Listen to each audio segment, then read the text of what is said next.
But first, let's mix it up with this. I don't know if you all heard, but Madonna and Elton John, they are making headlines today after the Material Girl shared on Instagram that the two had buried their hatchet.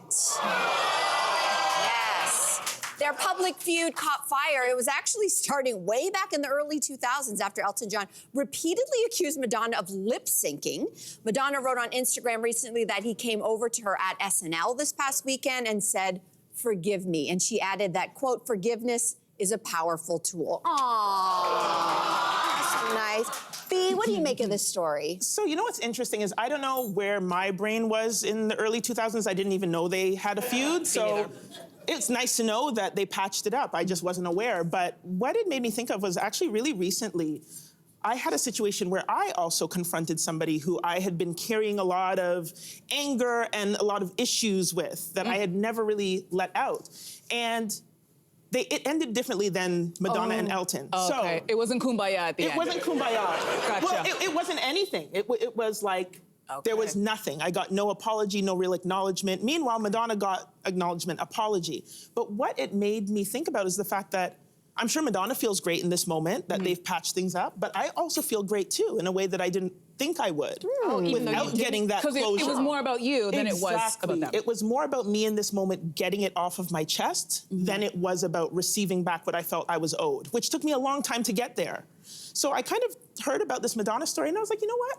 I feel just as good as Madonna right now, even though it ended in two different ways. So I think things like forgiveness, healing, closure, we often want that other party to be just as involved and reciprocate the same amount of emotion and all of that we have, but sometimes that doesn't happen. So you have to figure out how do you make that work for yourself. You know we call that that's growth, girl. Growth. Yeah. Maturity and growth. That's great. I love that for you. The first thing I thought was, oh, two difficult pop stars who didn't like each other. Surprise, surprise. We all know Elton was a very challenging personality. Madonna's a challenging personality. Anybody, even if you didn't know, and you're right, I didn't know the story either, I'm not surprised that they had a little bit of a row, but I also feel like taking it away from the celebrity angle, don't you feel like we do this in our normal lives with our friends, co-workers, family members, where you have a little row about something that's really a nothing burger, but then the communication doesn't happen. So then you guys go to your corners, you don't talk for years, and then you run into each other, and now you're old and gray, and you're like, what were we fighting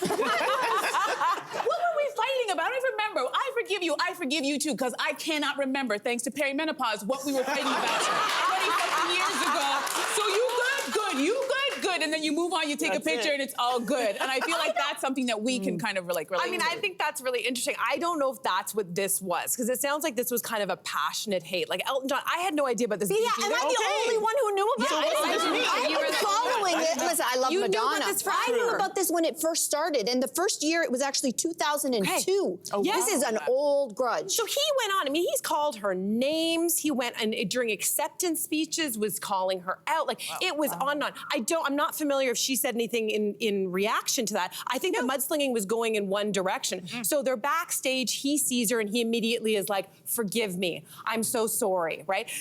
And then he said something about how I've written a song for you. Does that sound like he maybe pulled that out of his butt? I do not know. But what I'll say is about this type of passionate hate towards someone, I think we've all experienced that feeling. And it's a very ugly, gross feeling. And usually I will say there are two reasons behind it. If you feel that kind of passionate hate, is that that person, you want something that they have. It's either that or it's that they remind you of an aspect of yourself that you don't want to look at and that you deeply hate. And that's why maybe it comes down to the we need to lie down to get this message with our therapist. Just telling you, it is a real indicator.